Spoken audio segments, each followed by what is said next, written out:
Welcome to episode 15 of Fair Go Basic Income Discussion Group. We're joined by Alex Howlett, our first ever return guest, back by popular demand. So, Alex, I'll cut to the chase. Last time when we spoke, the inflation rate was low or it wasn't particularly high, and interest rates were also low.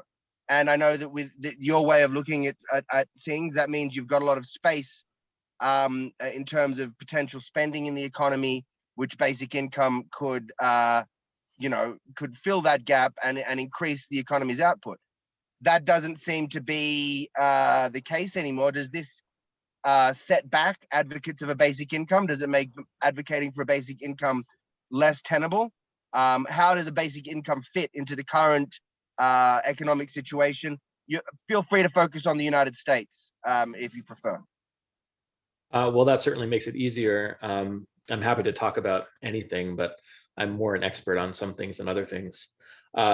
So how does it impact advocates of basic income? I think it depends on kind of what you're arguing if you're advocating basic income. So for me, when I talk about basic income, I think about it as a way of getting people money. So a mechanism of getting money into the economy that is perhaps superior to using the financial sector and the labor market as tools for pushing money to consumers. So there's nothing about that argument that changes, in an inflationary environment or, when you have a supply shock or something like that. Certainly the levers need to be set at different places depending on what's going on in the economy. But if you're just arguing, that basic income is the appropriate lever, then, maybe I like to talk about the natural rate of basic income. So what's the level of basic income that allows consumers to access the economy in such a way that we don't have to supplement that using mechanisms that distort the financial sector or the labor market. So there's always going to be a natural rate of basic income for the economy, and that's a real rate. So depending on what's causing inflation or deflation, the actual amount of basic income, the nominal payout might increase with inflation or it might not. If the reason why we're having inflation is because of a supply shock and the economy can't produce as much stuff anymore, and that could be including, well, maybe you can't buy Russian commodities anymore or something like that, for reasons, then maybe the natural rate of basic income is lower. The amount of actual real consumer spending or real spending in general that the economy can sustain isn't as high anymore. So then you kind of have a choice. You can say, oh, do we want to allow inflation to lower everybody's purchasing power back down to a level that is sustainable? You could do that.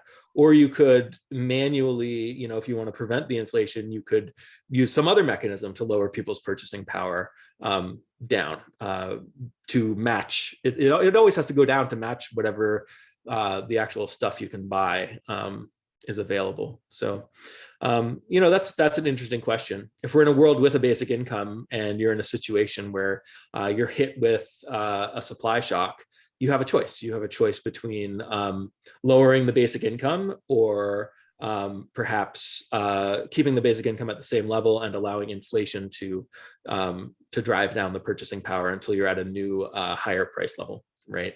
So those are kind of your two options, or some combination of the two. If you're in a world where you don't have basic income, like the world that we're in, then I recommend, my main recommendation is to move into a world where you do have basic income. So then you're in that scenario. But, now you have a choice between, if you're not going to do basic income, you have a choice between, you basically have to raise interest rates. If you, wouldn't you have to raise interest rates more if you were also introducing a basic income at the same time? Yeah, so then that's an interesting question, right? Because you can ask, well, what do we do if we're in a basic income world? If we're already living in a basic income world, what does that world look like? And that's a different question from what does the transition into a basic income world look like? So certainly, if you're imagining everything's normal and you're transitioning into a basic income, then that would correspond with higher interest rates, assuming you're not doing anything else with fiscal policy, like changing various tax things and stuff like that. Then you'd have to raise interest rates to compensate for the basic income. So that's certainly true. But yeah, I mean, you might want to raise interest rates anyway, and you might want to raise them more if you're doing everything all at once. If you're introducing the basic income at the time of the kind of inflationary episode, you have a choice. Again, you have a choice. You can decide how much you want to let the inflation ride. Obviously, if you have deflation, that can cause some problems. Anytime your policy goes against what people's expectations are, that can cause problems because people set up contracts and make business decisions based on what their expectations for the future are. And if those turn out not to be correct, then you have more frictions there as well. So but it's a very different situation to say at the beginning of the pandemic, where you had this sort of rush of deflationary pressures almost. And then there was an attempt to stimulate the economy using dropping interest rates to record lows. And there was a very strong case you could make there. It's like, well, rather than doing this weird, extraordinary thing that we don't normally do with interest rates, we could have introduced a basic income. Because if we're going to do something weird and extraordinary, it might as well help people, right? So so it seems to me that there was a particularly sort of opportune moment from a political perspective to introduce a basic income, which may have passed at least for the short term. To an extent, I'm playing devil's advocate here, but you can imagine the argument that I'm making that now would be the worst time to introduce it, wouldn't it? Well, I think you're right that there was kind of an opportunity there. Instead of doing one weird and unusual thing, you do another one. You do a better weird and unusual thing. Yeah, I think you're right that there was a moment there where it really would have made a lot of sense. I think if we'd done that, would we be better positioned now than we are? Well, yeah, I mean, if we're already living in a basic income world, then we're going to be talking about, do we want to lower the rate of basic income or keep it the same and allow inflation to bring us to a new price level? That would be maybe the debate that we'd be having right now. Does anybody else have any questions? I don't see any hands up, but I feel like people may have. Does anyone have a question for Alex? Want to jump in now? I would just say that I feel like we are still in a very good opportunity right now, because I would argue that the current economic system is basically incapable of dealing with inflation that we're having. And the basic paradigm is wrong and cannot account for the way the world is acting right now. And it's a great time if you can explain how the world is actually working and what would be required to change it and to fix the inflation that we have. Yeah. Do you want to elaborate slightly on what you think that would be, Eddie, before Alex responds? So, I think that the paradigm which is wrong is sort of what I call it a one-dimensional paradigm, where the idea is that the economy is either, it's like a Goldilocks theory. It's either too hot and you get inflation, or it's too cold and you get a recession or depression, or it's just right. You get the right amount of stimulus, and then you have it's just right. You get the neither good growth and not inflation. And I would argue that one-dimensional paradigm is not working. It's going to get worse, and you're going to be stuck where you're getting either inflation or depression or both at the same time. And the reason is that you have to split apart that one variable into two variables and look at how is the consumer worker, how's the bottom 80% of the people in the economy doing, and how is the capitalist doing, and you have to actually account for both things and the balance between them. Alex? Yeah, so at the beginning you said you were talking about how it can be hard to deal with inflation, or the current paradigm doesn't know how to deal with inflation. And I would say, I guess that depends on what you mean by deal with, right? Like, if we wanted to, we know how to stop inflation dead in its tracks. We can tighten credit conditions and stop inflation. The question is whether it's worth it to do that. And sometimes it's not.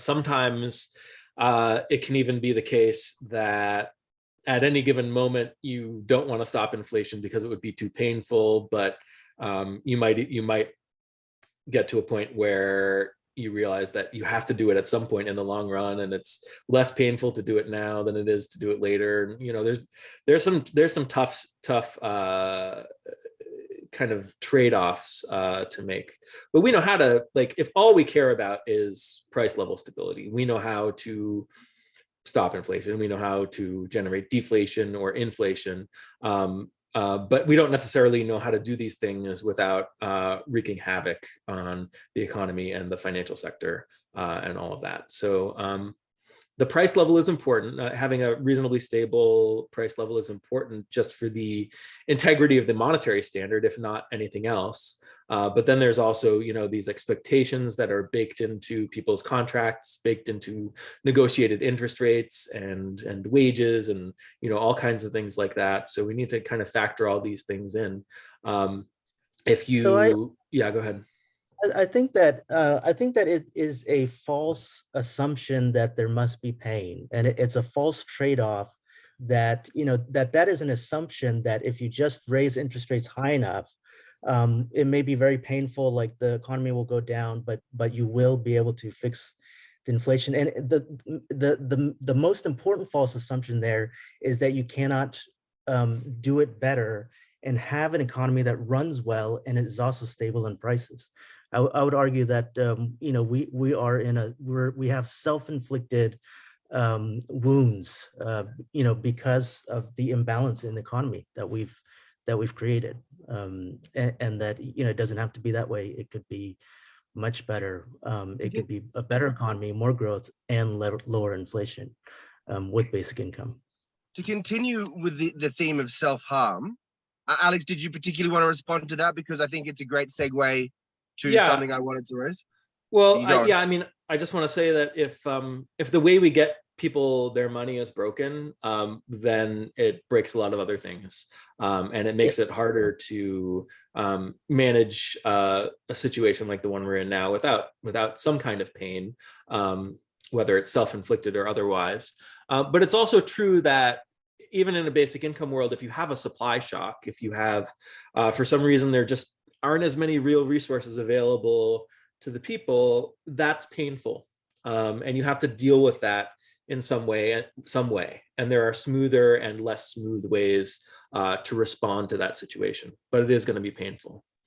But if we had the same, well, not the same level of the current level of consumption, right?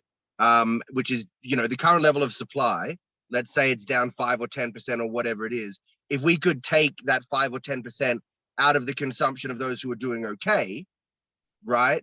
And then keep the people who are at the bottom doing the same or doing better, that would be the outcome that I would want personally.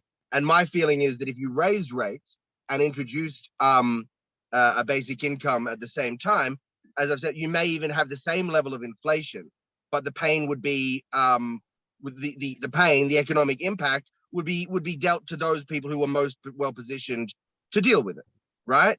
Whereas at the moment it's hurting low wage workers, you know, the unemployed people on fixed incomes and benefits. They're the ones who are going to suffer the most when inflation hits.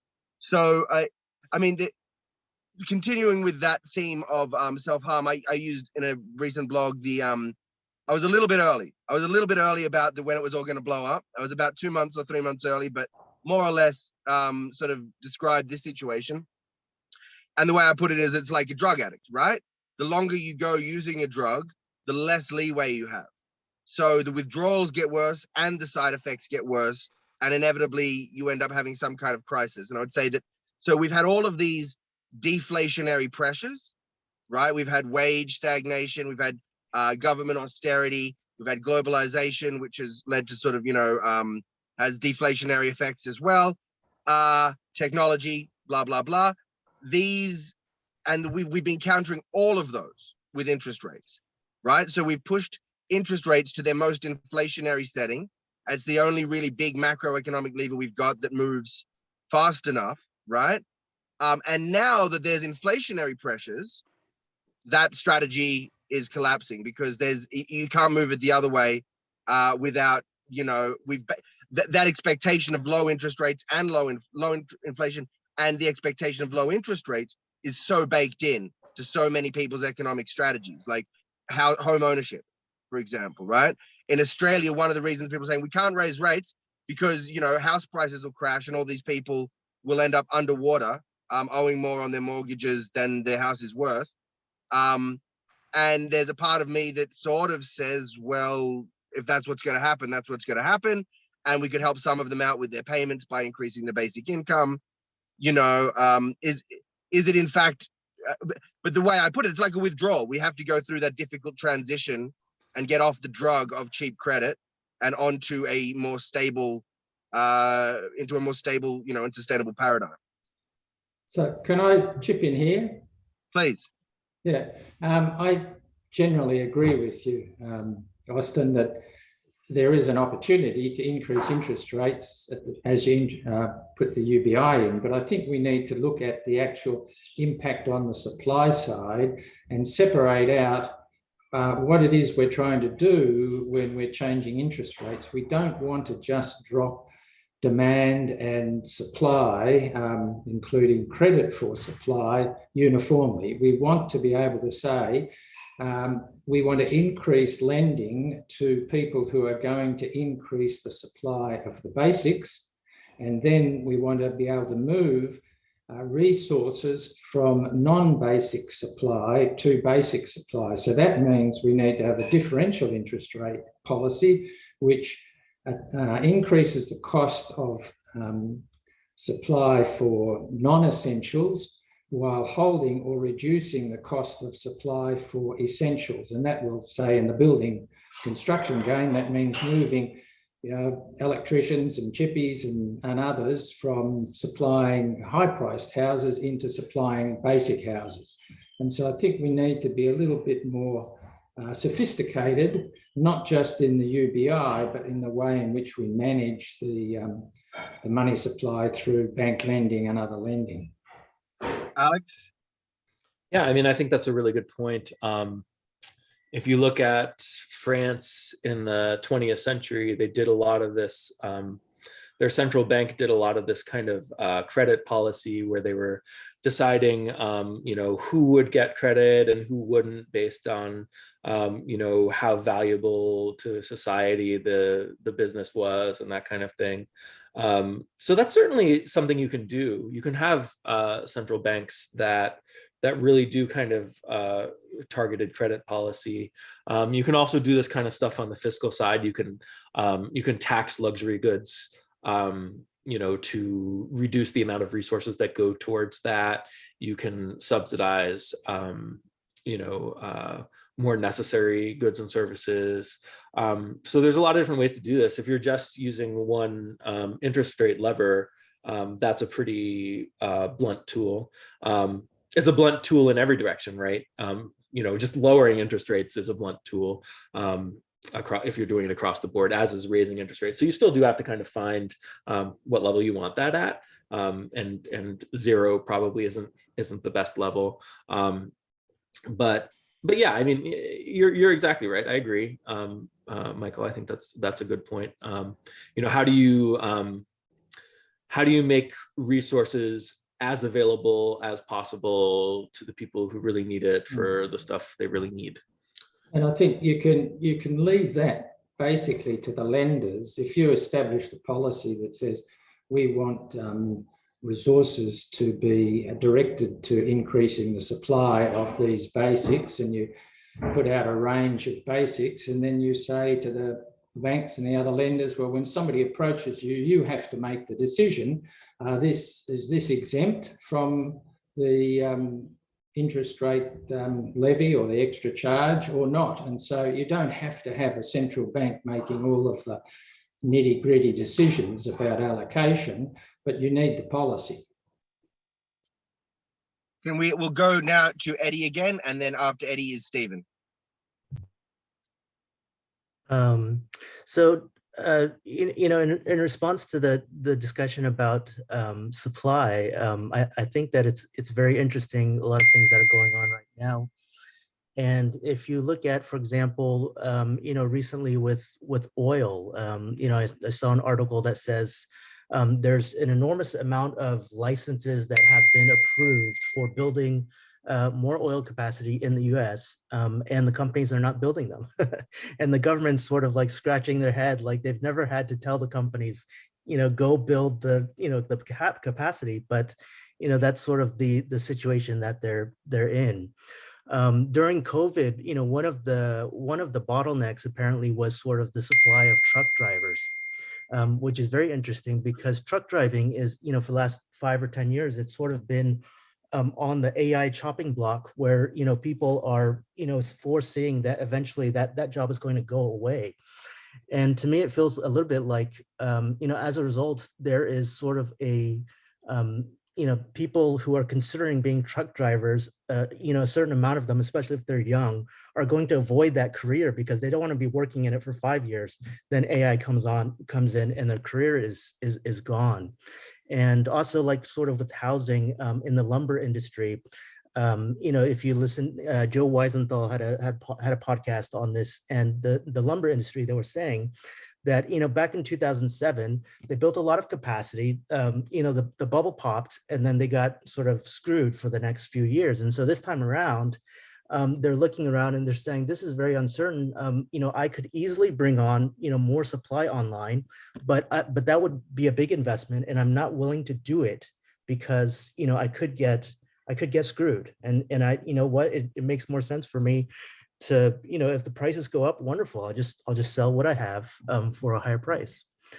So I think that it is a very common assumption. It is the current paradigm, that when you have high prices, it's too much demand and not enough supply. And I would argue that there's something very different going on here. Can I just jump in?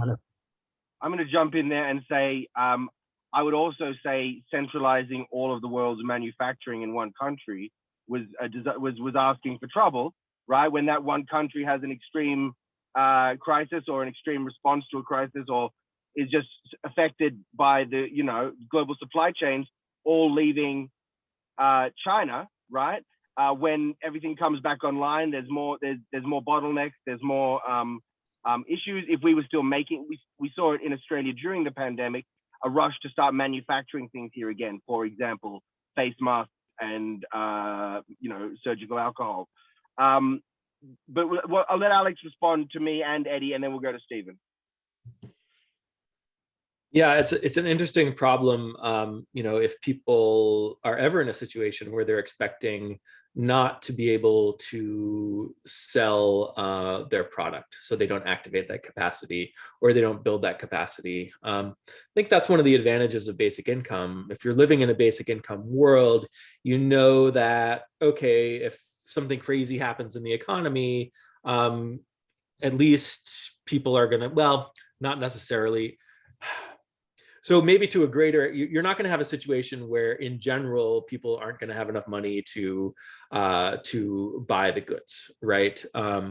So that might lessen the extent to which you have a producer of lumber who says, oh no, a financial crisis is coming. And last time this happened, I wasn't able to sell my product. So I'm just in anticipation of that, not going to make as much. There still could be supply chain issues, even in the basic income world. So you could imagine a scenario in which there's some producer that's producing something that uses a lot of lumber, and because of something that happened with a supply shock of one of their resources, they can't build as much. Maybe it's labor. Maybe they can't get their workers to come in because they're all in quarantine or locked down due to the pandemic. Now you've got all this extra lumber lying around, and you can't sell them to builders because builders don't have the workers anyway. So you could still have this kind of problem in a basic income world, but it wouldn't necessarily be like a generalized thing across the entire economy. And you don't run the risk of, okay, we're actually throughout the economy, we have the capacity to do a lot more than we're doing, and people just aren't able to spend the money. But these types of supply chain things can be smoothed over, perhaps by putting resources into, the government building up a reserve of lumber. They wait for the rest of the, supply chain components to come back online. So then you don't, subsidize those lumber producers, in the meantime during the disruption, so that you keep them ready, so that everything can kind of get going again when everything else is going again. So it's not super simple, but the absence of basic income certainly makes a lot of these things worse. Stephen. Yeah, it's connected to that, I think, is what's happening with technology at the moment. Because I vaguely remember, say, 20 years ago, technology was going to change how we did everything. And it was going to be, there was this hope that it was going to be cheaper and easier and so on. And that's even before you got to the, utopian automation and robot stuff. Like, is technology stagnating at the moment, or is it all just going into, high-end kind of mobile phones and stuff? We're not kind of fixing simple problems like waste disposal, or like everything's just kind of staying the same. Well, I'm going to say the answer is yes, all of the above. In particular, we have a problem with employment. You'd expect technological advancements to save a lot more labor than they're saving.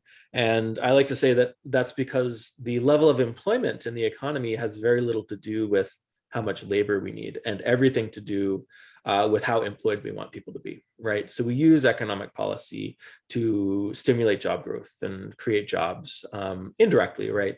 But create conditions that are conducive to businesses hiring more workers, that kind of thing. So if you're expecting to see automation reduce the amount of work that people do, that's never going to happen. At least in a macroeconomic sense, that's never going to happen as long as we have macroeconomic policies that push back anytime there's any unemployment pressure or something like that. So you do have technology doing amazing stuff, but it's also the case that technology perhaps is stagnating a little bit relative to what it could do, because I'm not going to develop a technology if people aren't going to buy it and use it to the fullest extent. So if economic policy is making it, anytime there's labor saving technology, economic policy is making it so people want to hire more labor and use more labor to compensate, then maybe I have less of a profit motive to develop labor saving technology, that kind of thing. So there's a lot of complicated stuff going on. And I think this is just another example of, when the way we get people their money is broken, it breaks other things. And that's not to say that everything would be simple if we had a basic income world, but this particular thing wouldn't be complicating things more than it needs to. I'd just jump in there and ask, I also believe that a basic income would have led to greater technological development. I think for two reasons. One, because it would have meant greater demand for product, and I also think it would reduce the supply of labor. Now, I know me and you argue about what the effect of a basic income on wages would be sometimes, where I think wages would probably overall go up, and the wage share of income would go up. You're not so sure about that, and you think in some cases people would be doing jobs that the basic income would kind of act as a wage replacement and allow people to do things for other reasons.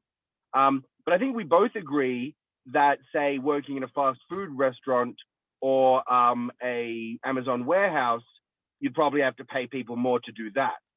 And that would drive the automation in those places. And the fact that automation hasn't happened is because of an over availability of labor. And I would say that the price of labor is too low, right?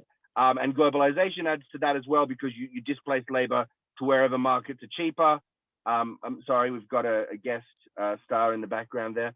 But speaking of which, Alex is expecting another baby, so congratulations. I should have done that at the beginning. Thank you. Yeah. Sorry, pardon me. Would basic income reduce the labor supply and therefore force technological development that hasn't happened? We'll get to you next, Eddie. I'm sorry to jump the queue. Yeah, so I mean, a big thing that basic income does is it reduces the labor demand, right? Because where is labor demand coming from? It's coming from, a lot of our labor demand is coming from economic policy designed to create labor demand and create jobs to push people money, right? That source of labor demand goes away. This kind of make work source of labor demand goes away if we live in a basic income world. So basic income has effects on labor demand and labor supply. And as you say, some wages will likely go up, especially the kinds of jobs that people really don't want to do, but that we really can't automate away, that kind of thing. Those wages will go up.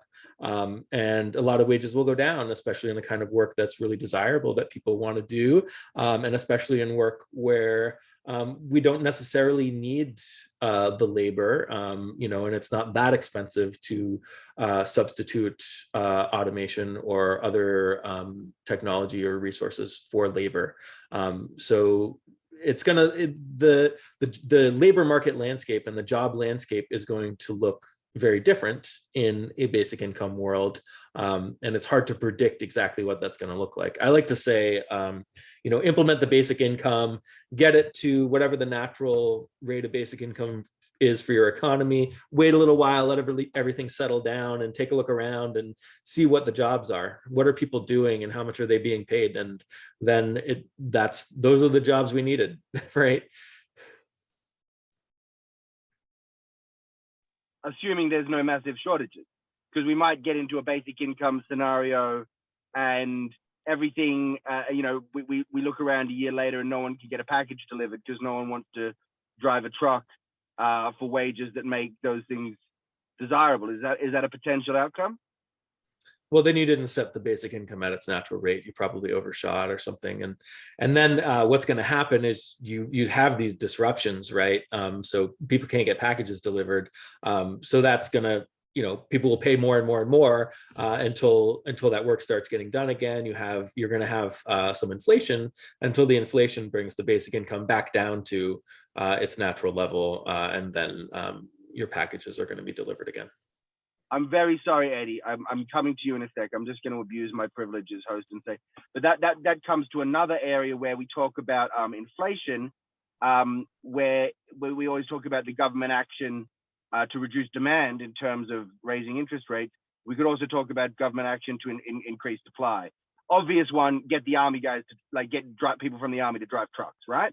But perhaps more worthwhile would be have the government invest in automating or taking some of the high technology risk and pushing, say, automation of delivery by drone or, those little carts that they have delivering food or whatever, use them instead of a person, and the government can take some of the costs to make that transition. And actually fiscal spending can actually have overall a deflationary effect in those circumstances. Yeah.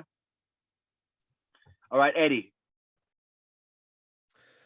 Yeah, I thought the discussion about technological productivity growth, I think that was really interesting. And I think that if you think about labor as a market, where you have supply and demand and quantity and price interacting with each other, one of the things about markets is they tend to have some stabilizing factors. So if the price of oil goes way up, then it becomes more expensive to use, and people tend to, reduce their usage of the oil. And which tends to sort of bring the market back into balance a little bit, maybe at a higher price. And when you think about labor and technological productivity growth, the productivity growth is reducing the labor that you need for a given amount of output. And I would argue that what that tends to do is it tends to cause the price to go down, and if eventually you reach a new equilibrium price, which is lower, where businesses will say, at $25 an hour, we would not be able to hire that many people, but if they only cost $7 an hour, we can find something for them to do.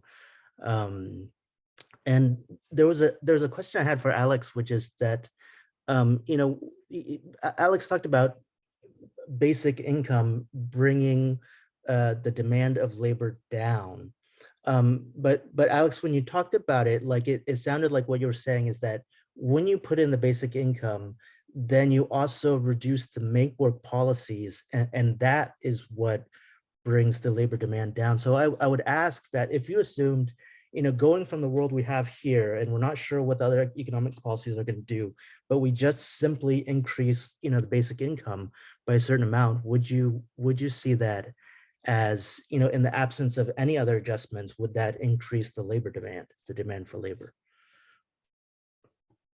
Would increasing the basic income increase the demand for labor, you're asking? Yeah, if you just went from the world we have today and you changed no other policy, but you just simply added in, say, $300 a month in basic income, would you agree that that would cause people to have more money to spend, which would increase aggregate demand and increase labor demand for labor? Well, it depends what you mean by change no other policy. So I know what change no other fiscal policy means. When you're saying, are you talking about changing no monetary policy too? Yeah, let's say we keep the monetary policy at the same, the same place that it is, same rate, same level of QT or Q. Because there's different ways of interpreting that, right? You could say like, I'm not going to change the interest rate target, or you could say, I'm going to continue with my inflation target, right? So you're saying, don't change the interest rate, but allow inflation to do whatever it wants, or? Yeah, I'm saying let inflation do what it wants, and just put it on pause. Just like assume that like the Fed just goes to sleep and they keep doing whatever they're doing right now, and they ignore inflation for a few months or a year. Well, they're not going to. They're going to go to sleep on part of their policy. They're still going to keep their interest rate target. It just won't necessarily be the target that's appropriate for what their inflation target would normally be. Okay, so in that scenario, if you introduce basic income, you are going to have, there's going to be more, nominally, there's going to be more spending in the economy. But doesn't that just, like that to me shows how it actually really works from a basic income advocate's point of view to have this responsive central bank, right? Because we're talking about either they've got to let, because they have multiple concerns, and they've got to either which shape their policy. So if you actually didn't change policy, then their behavior would adapt to the new circumstances. So what Eddie's describing is actually a change in policy to maintain behavior, right? Yeah. I think we all have established what Eddie's thought experiment is. I'm not sure. It's complicated, right? It's hard to think about. I think there would be inflation. What I guess the basic income, what'd you say, like $300 a month or something like that? So that would be,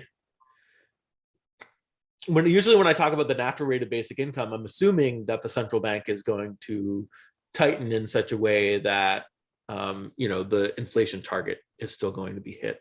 If they're not doing that, what's happening? You're going to have some inflation for a little while. Would you have? I guess the question is, when would the inflation stop? Because it's going to reduce the purchasing power of the basic income, but probably not all the way to zero when you're at your new price level. you're not gonna, are you gonna have, yeah, I don't know. I have to think about that more. Well, it leads into another question that maybe that you might think about, which is, when you say the natural rate of basic income, I feel like that's sort of analogous to the natural rate of interest. And I guess my question is sort of what is the theory behind it? For the, again, I would say, that for the natural rate of interest, that it's basically a Goldilocks theory. It's just, too much is inflation, too little is depression. So therefore there's going to be some, number in the middle, which is somehow correct. And I would say for the natural rate of interest, I would say that theory is essentially very wrong or incomplete. It doesn't describe the world well. And I think that you need to have a theory about basically what you were just talking about, which is what exactly is the mechanism which causes the inflation. Like the economy being too hot causes inflation. I would argue that that is not a complete theory. It is just, it's like a sort of like a rule of thumb. Well, it's kind of vague, right? It's vague. It doesn't, what Yeah. exactly does that mean? What do you mean too hot? How do you, how would you put a thermometer in the economy to see whether it's hot or not? And most people actually end up back with inflation, and they say, well, if there's inflation, that means it's too hot. So essentially, Right. You've explained nothing. You've simply added a vague term to it to say that, we're going to call inflation being too hot, but you haven't explained exactly what the mechanism really is. What is the causal mechanism? Do you Yeah, mind? I think- Do you mind? Sorry, I'm gonna say we go to Michael now. Quiet, dog. Sorry. I want Is it all to right? respond to Eddie's point really quick. Do you have a dog in your car in addition to your son, or just Yeah, I is have there a a dog and outside? and a child in my car while I'm Okay, all hosting right. this discussion group. You didn't tell I us think we're about the doing dog all right. before. All right, so your son is not barking, is what you're telling us. No, All right, my son is not making that noise. He can try. Do you want to hear yeah, him? Do you want to hear? no. Buddy, they want to hear you wolf. No, it's okay. Yeah, so I agree with a lot of what you're saying, Eddie, about the natural rate of interest. Even if, conceptually there is a rate of interest that's compatible with, whatever your inflation target is, that might move around a lot all the time. And it's also true that basic income moves around the natural rate of interest. And that's kind of what I imagine happening when, you introduce a basic income that actually increases the natural rate of interest, the rate of interest that's compatible with, hitting your inflation target. So, and then when I talk about, the natural rate of basic income, that then is going to imply a natural rate of interest that goes along with the natural rate of basic income. So that's kind of how I think about that basic income moves around, then it pushes the natural rate of interest up from where it is without a basic income. We're going to go to Michael, but I'm going to quickly interject. No, we'll go to Michael first. Then I've got my hand up, everyone. Imaginary host hand is up after Michael. Right. Okay. So I want to continue on this discussion about the natural rate, Alex. One of the things that I support Eddie for is that I think we need to really think deeply about what the UBI is related to in real resources, and therefore understand what the basic goods and services are that we think are necessary in our economy to get us to the poverty line. In other words, that we have nobody in our society who is below that line, which we deem to be not appropriate for survival in our economy. And as you've said, Alex, that's going to be different for every country. But that if we therefore need to see that as the base before we start talking about a natural rate. In other words, we should say, whatever happens, our resources in our economy need to be structured to deliver everybody's basic needs That's number one. And whatever else we spend our money on above that, that's all well and good. But to get to that poverty rate, we therefore need to, as we're increasing the UBI, if that is causing inflation, then A, we need to be tracking the price of the goods and services in that basic basket and continue to increase the UBI. But we also want to shift resources from other sectors of the economy that are not related to delivering basic services and goods into that basic supply.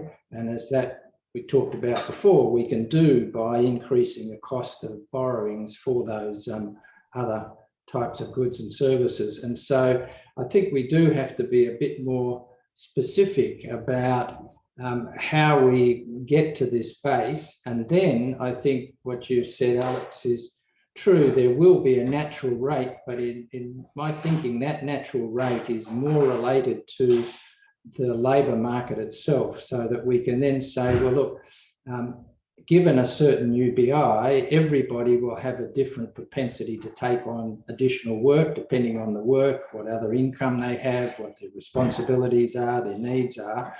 And as the UBI is increased above the poverty line, if there are still people looking for work, we can go on increasing it until such time that enough people say, well, actually, that rate is good enough for me. I'm going to drop out. I'm not going to look for work any longer, which then means that you've brought that labour market back into some sort of dynamic balance. And that, to me, is the natural rate. And that we use monetary policy to change the injection of money into the economy so that it offsets the injection via the UBI, but do it in a way that doesn't prejudice resources being focused on delivery of basic services. So that's more an observation and a comment, Alex, that I would like. I think we're basically in agreement, but I just wanted to clarify your thinking on that point. Yeah, we are in agreement. And you're making a point that Austin often makes, like, why aren't we talking about, providing a certain minimum level that everyone can have access to. And I think that's an important point, and I think it's an important goal as well. The question is, what problem are we trying to solve with choosing basic income as our money distribution mechanism, as opposed to some other money distribution mechanism?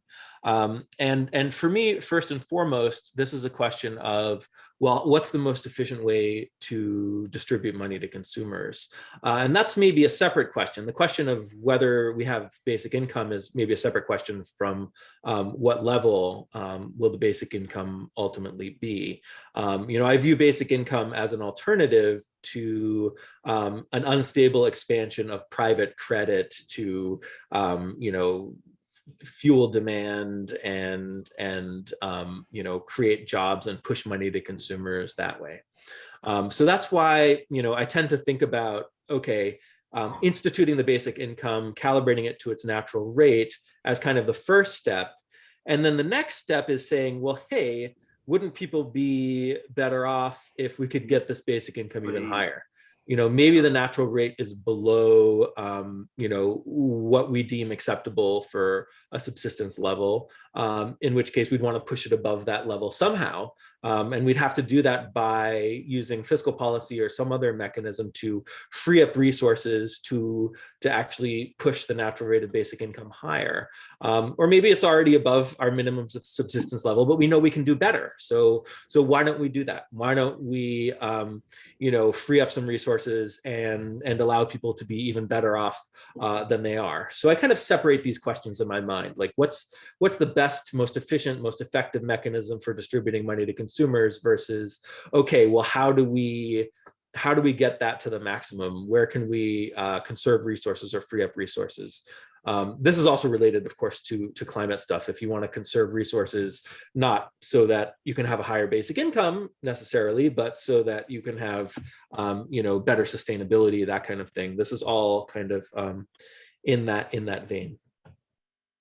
I'm just going to jump in there before we go to Faye. So the question of you use the term calibrated, and one of Alex's really great sort of conceptual tools is this idea of a calibrated basic income, which is how high should the basic income be? Well, as high as it can be, more or less. And what I would say is, well, if it's below the poverty level, then we should calibrate other things to allow it to rise to that level where it's above the poverty level, you know, where it's above, where someone who's living on just the basic income has a dignified life, which is, because for me, there's a social and a poverty reduction element to basic income, which is at least as important as the sort of macroeconomic management. But and in terms of calibrating, one of the things we calibrate is the interest rate.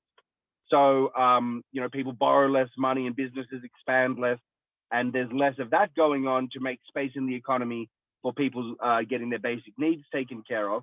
And I want to jump back to what Eddie was saying before about this idea that, you know, if we brought in the basic income, we would hold that the Fed would go to sleep and not do their job, right?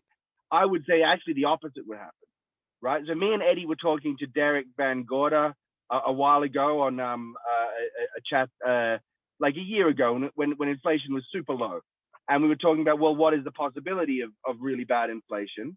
And he was saying, well, there's basically none, because before you got there, the central bank would act, right? And it's like, well, they might not. And well, why wouldn't they? Well, they won't, because of political concerns, because of the danger of blowing up the economy.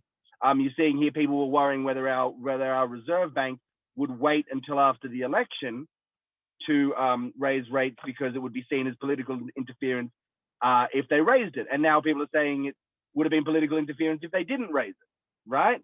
And so what would actually happen is, if you had a basic income, if there was another lever apart from interest rates, they could actually be more freer to use that lever, because there'd be some cushioning of the impact. I don't think Alex disagrees with any of that, so we'll just go straight to Faye, and she can ask her. Yeah. I do have just two quick comments to make, which is that identifying the cause of inflation is something that people brought up. But I think, you know, that's a little bit overblown in terms of knowing how to deal with inflation. So inflation is always going to be a mismatch of the amount of money chasing the amount of goods and services, right? So regardless of what's causing that mismatch, we can address that mismatch through various policies. The most obvious one is interest rate policy. And then my second comment is that it's never a good idea to match basic income or any government spending to inflation. That's always going to be a problem. Now, if you're calibrating to the natural rate of basic income, since it represents an amount of real purchasing power, if the amount of real purchasing power the economy can sustain is staying the same even with inflation, then the natural rate of basic income in nominal terms is going to increase with inflation, and then naturally your basic income is going to increase as the inflation occurs. But if the inflation is corresponding with there being fewer resources available to the economy, and therefore less real consumer purchasing power that your economy can sustain, then trying to match the basic income to inflation is essentially trying to promise everybody that they're going to be able to buy more stuff than the economy can produce.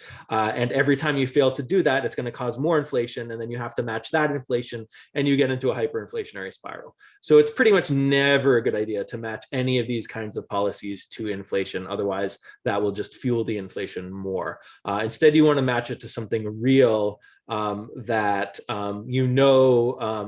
you can do. You want to make commitments that you can make, and then it won't be fueling the inflation. So those are my two comments.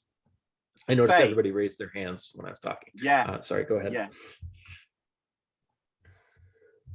Faye, go ahead. Turn my video off because I'm sitting on my bed. I've got a sort of. Can you hear me? Yep. Can you hear me? Yep, we can hear you. Yes. Sorry, can you hear me? Yep, we can hear you. Great. I was waiting for confirmation there. I'm new to all this discussion, so I'm going to ask a pretty basic question. And people were talking about labour markets. I want to talk about the rental market. So here in Australia, people are really struggling to find affordable accommodation. And I can't help but think that if there was another source of income, like a basic income, that might actually drive up the price of rental properties because people have more money to put towards to bid in that market. I'm just curious as to what your response would be to that, Alex. Yeah, it's a great question. It's a question that a lot of people have. My answer is no. That the opposite is going to happen. Essentially, I'm getting a. Yeah, Faye, can you mute your microphone? I think that's where the echo is coming from. So my answer to that question is actually what you're going to see is the opposite effect. So when you introduce a basic income, what you're doing is you are increasing the proportion of people's cash inflow that is not tied to a particular location, is not tied to a job. So it gives people more freedom to live, to choose where they want to live. So you're not going to have people competing over the same rental properties anymore to rent from. So it's definitely going to take a lot of pressure off, not just the rental market, but the housing market in general. That's just one channel through which this is happening. The other channel is that because basic income induces higher interest rates, higher interest rate policy from the central bank, it's going to be more expensive to borrow, harder to buy real estate or property or a house, that kind of thing. That puts downward pressure on the price. So it's basically and then the third thing is it's important to remember that basic income is not giving everybody more money. It's changing the source of people's money. It's transforming the source of people's money. So if you're just imagining a world in which everybody has more money when you're thinking about basic income, then yeah, prices are going to go up. But that's not the right way to think about basic income. If the basic income is too high, if you add, if you just give everyone more money, then that's inflation. And that's true regardless of what money source you're using. And basic income is just one choice, and it's a choice that I advocate as a very efficient money source. But if you're doing something else to boost people's money, you'd see that as well. So it's the fact that you're shifting to a different kind of money source that's what takes pressure off the housing market. It's money that's not tied to a location. And it drives up interest rates, which makes it harder to borrow. Yeah. Thanks for that, Alex. And I kind of understand what you're saying and partially agree. And I guess the other thing too is we're not operating in theory in a policy environment, because if the problem you're trying to solve is having people have affordable accommodation, you're right. The total amount of income they have may not change because they just get it from different sources. But also government can do something if they really want to help make housing more affordable and home ownership more affordable. So yes, thank you. Depends on the problem you're trying to solve, I guess, is the only comment I'm saying. Sorry. Yeah, it really does. Yeah, and the problem we're trying to solve with basic income is not getting people affordable accommodation. It's distributing money efficiently. Now, if as I always say, if the way you get people their money is broken, that causes other problems. And I think it does make it harder for people to find affordable accommodation.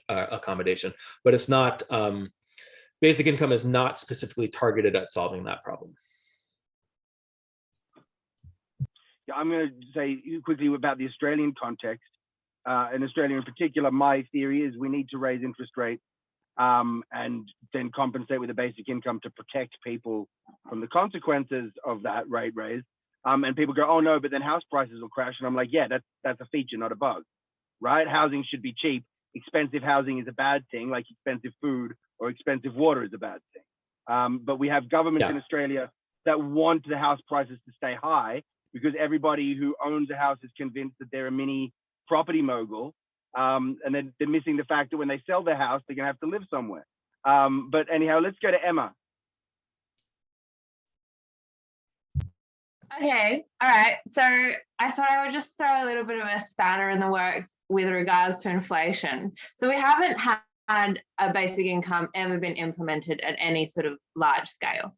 So, and when it comes to macroeconomics, it gets a little bit slippery. A lot of theories just keep getting thrown in the bin. And, you know, governments all over the world are like, let's create more inflation by doing this, this, and this, and doesn't work, or this, this, and this, and it doesn't work. And so sometimes I think it can be difficult to predict what would actually happen. And so I guess my question is, how sure are we that introducing a basic income would even cause inflation? Like, is that a guarantee, or, you know, or is it, or could it even stay flat or go down, you know? Like, that's my question. Yeah, and the answer is that, you know, if the central bank does what it's supposed to do in terms of managing inflation and through monetary policy, then a basic income wouldn't cause inflation. Yeah, I mean, what gets you inflation is if there's too much money chasing too few goods. So if people have too much spending power, then you're going to get inflation regardless of what the source is. And basic income is just a choice of what the money source is. And I quickly want to respond to something you said earlier, which is, you know, that central banks tried to cause inflation and they weren't able to, that kind of thing. I don't know if that's an accurate description of kind of what's been happening for the past decade. I think it's, if central banks want to cause inflation, they know how to do it. Maybe pulling the lever doesn't have quite the magnitude of the effect that they thought it would have, or something like that. But if they wanted to, you know, they could go all out. They've just been very cautious, and they have a target that's stated that, you know, maybe they say, hey, we want a 2% target, and they keep coming in a little bit below that target. But that doesn't mean they don't know how to get it up there. They just are being cautious and not wanting to overshoot and that kind of thing.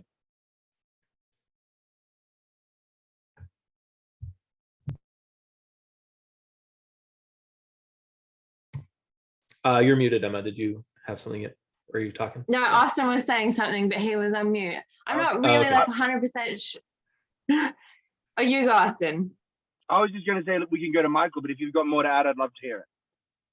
Well, I mean, like, I think there have been times where there's been like deflation and countries have tried to pull themselves out and tried all sorts of stuff and haven't been super successful with that. But I also think that it's not always as straightforward as like, oh, you give people money and then they will spend it. Like, it's like the coronavirus was kind of complicated. Like, large subsets of the population didn't do that at all. So I think like it can be really difficult to predict exactly what people are going to do if they have a basic income. And exactly how that would target the supply of goods and services. Like, we have, especially in Australia, like we don't have a big like manufacturing industry or anything like that. Our goods and services are a little bit wishy-washy too. So it's sort of like, I don't know, I think it would be, I'm just dubious of any like serious certainty over what exactly would happen. That's kind of like my sort of position on it, because I don't know. I'm not 100% convinced it would cause inflation at all. Yeah, I think you're right in terms of quantitatively, we don't know, you know, what the magnitudes of these different effects are. It's going to depend on a lot of factors. You know, how lazy are people? You know, that kind of thing. That's going to affect, you know, what the natural rate of basic income is. You know, how much the central bank is going to have to compensate.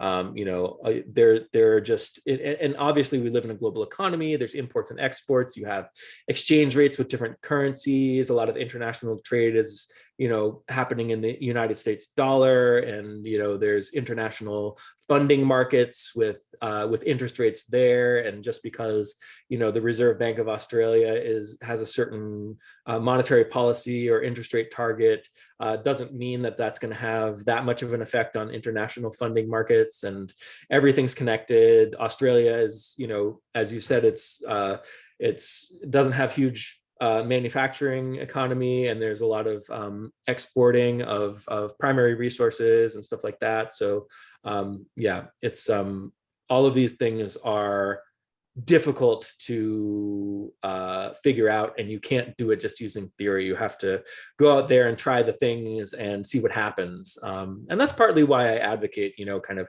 calibrating the basic income and seeing, well, what level of basic income is appropriate for the economy such that we don't need to stimulate consumer spending in these other inefficient ways anymore, that kind of thing. And that's the policy that Basic Income Australia advocates. We say with our Fair Go payment that we've written up and presented to at least one political party so far, is that you start out with a payment that complements existing welfare rather than replacing it, goes to everybody and gradually increases, so that you can review the modeling and Spartacus, you can review the modeling and and make better predictions as you have real world data.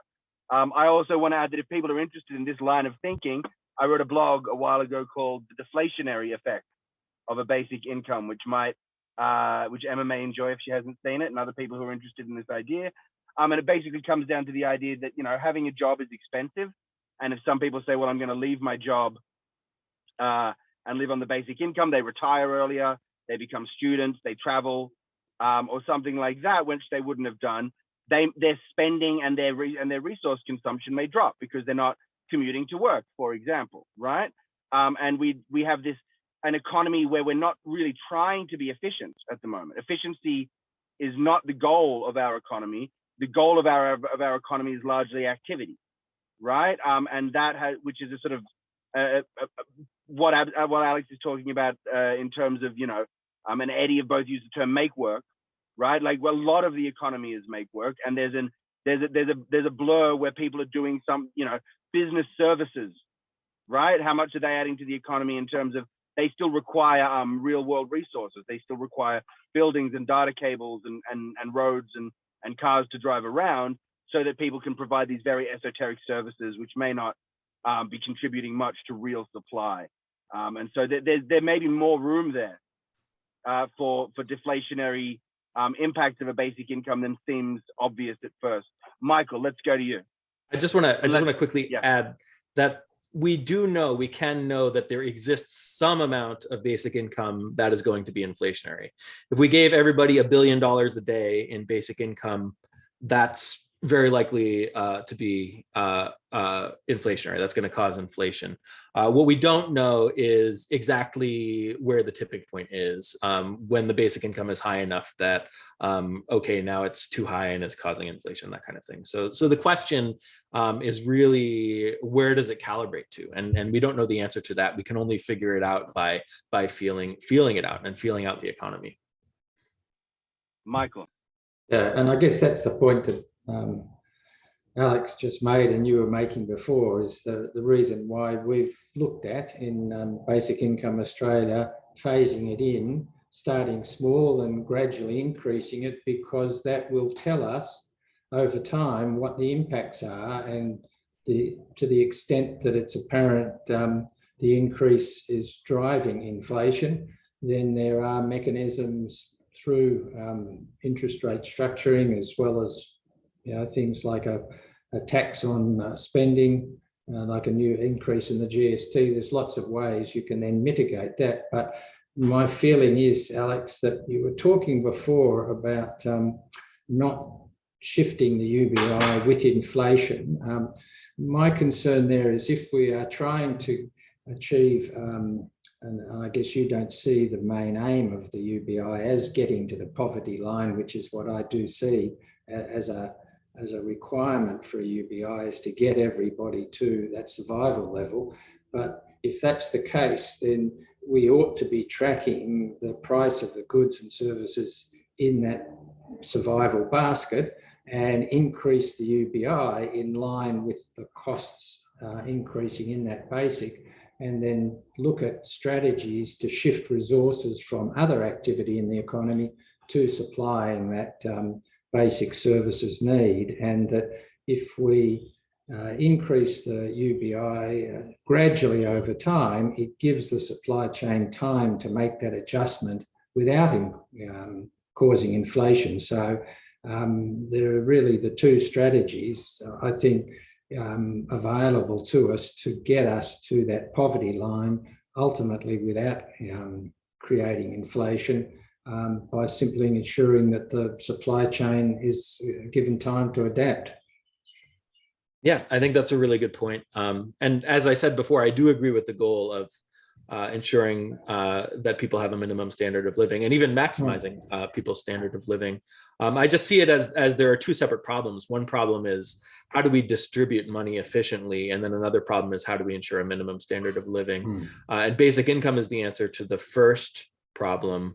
And then the second problem has to do with the question of, okay, well, what kinds of things and what kinds of adjustments can we make to get to a point where the economy can sustain a basic income that's at the level we want it.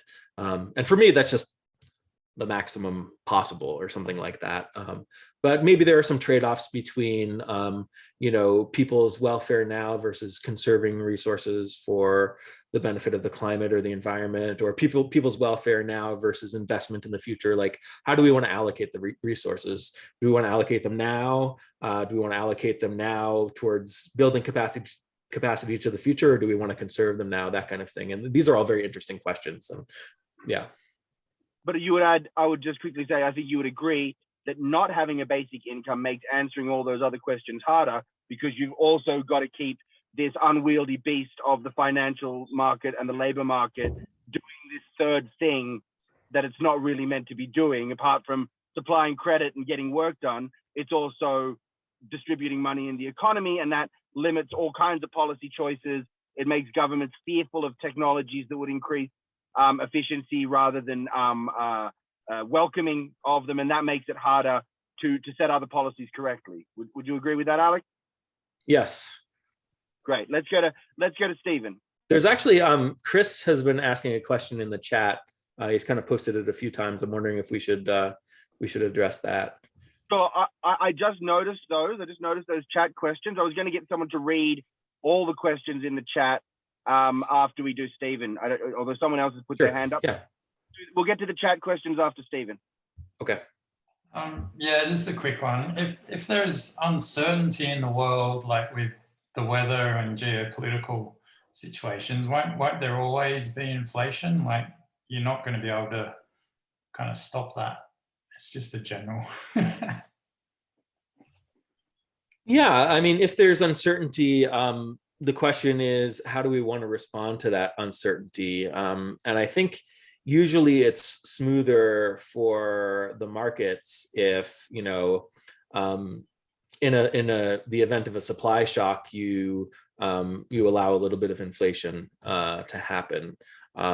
Obviously, we could, as a policy choice, say no, that we don't ever want inflation, and maybe we're going to be having deflation as our target, and then maybe there's less deflation during a supply shock or something like that. So it's not just in and of itself, it's not inevitable that there be inflation just as a consequence of uncertainty. But I think the appropriate response to uncertainty is probably to allow a little bit of inflation sometimes.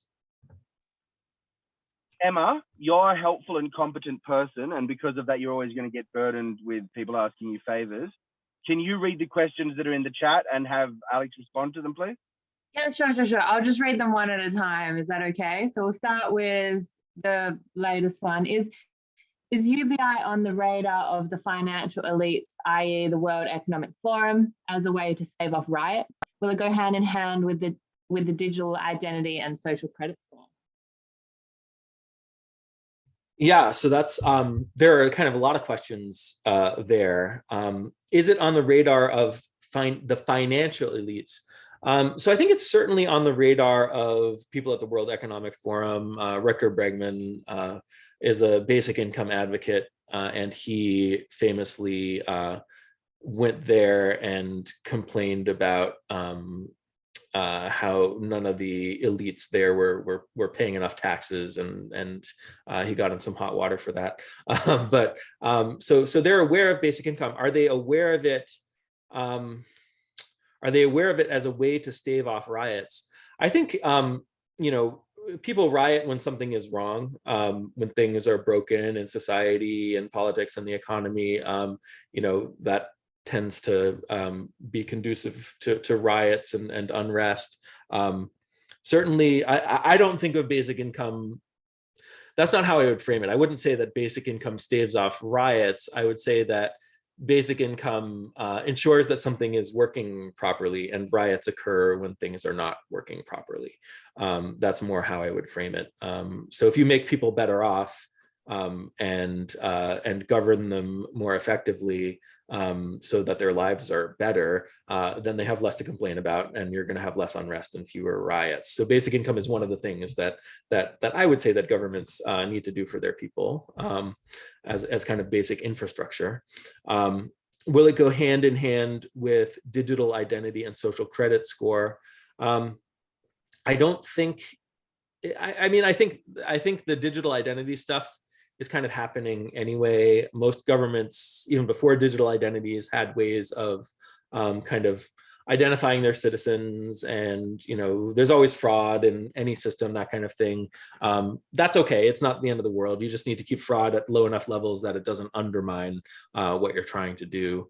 But these are kind of logistical questions of how do you ensure that everyone gets exactly one basic income, and that kind of thing.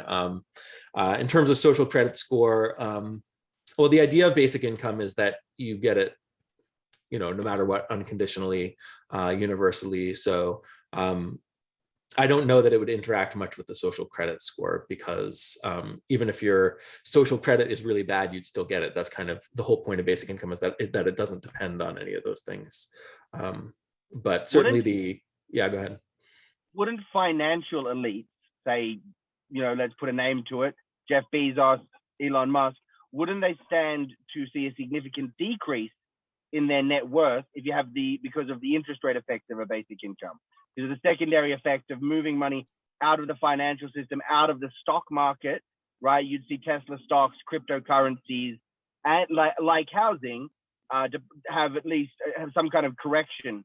And we've seen Elon Musk and Mark Zuckerberg and all these people have 10 times the net worth that they did 10 years ago, and that's been 10 years of ultra low interest rates, creating massive market bubbles, which have made them fabulously wealthy. Wouldn't they stand, these very wealthy individuals, at least, who have a lot of assets, wouldn't they stand to be worse off in a basic income world? The short answer is yes, they would stand to be worse off. The longer answer is that there are two questions. There's what happens to Elon Musk in the transition to basic income, and then what does it look like in a world where we already have basic income? So the transition to basic income is certainly going to have an impact on asset prices and probably vastly reduce the wealth of a lot of our elites, reduce their wealth significantly, just as a consequence of the tighter credit conditions and lower asset prices, harder to fund stuff, that kind of thing. Basic income doesn't solve the problem of a small number of people accumulating outsized wealth over time. So if you're in a basic income world, you're still, basic income in and of itself is not going to prevent that. Basic income solves the problem of where our money comes from. It doesn't solve the problem of where it ends up. So there's this problem of, you don't want, someone to have so much money and power that they can really kind of disturb things with an outsized effect, that kind of thing. How do you solve that problem? It's not an easy. There would also be an effect of who those wealthy people were, and what and how they got wealthy, and whether they were, and who they were providing services to, and whether their wealth comes from running a profitable company or from having their shares appreciate in value. So all of that stuff matters, but not for the kind of effect that I'm talking about, where you just have someone who's uber wealthy, and if they do, from their perspective, something that's equivalent to you or I dropping a quarter on the sidewalk, but they crash, some part of the economy because of that, because it's just a tiny amount of their wealth, but it's, so huge. It doesn't really matter how they got there. What matters is that they're in a position that can cause some damage, whether intentional or not. And how they got there matters in terms of, like, it affects things differently on the way up. But but there's still a problem, even if they got there the good way, right? So there's a question of how do you address that? You know, some suggestions are, you know, having a luxury tax. So, you know, rich people want to show off their wealth and buy luxuries, so tax that. That might not be enough, right? Because maybe you're buying luxuries, but you're still accumulating money faster than you're paying the tax, that kind of thing. Another option is for the government to sell something that some kind of service or something to a rich person that can't just be another store of wealth. If they sell you like this, you know, if you pay $1 trillion for, you know, an item that's worth $1 trillion, then that's just another store, that's another form of money for you. So they need to, you know, there needs to be ways for the government to burn rich people's money, and taxes can be tricky because people don't want to pay taxes. So maybe the government sells something that rich people really want to buy that is not something they can resell onto the market. You know, What if I don't know. What if the service that you're buying is not getting arrested for tax evasion?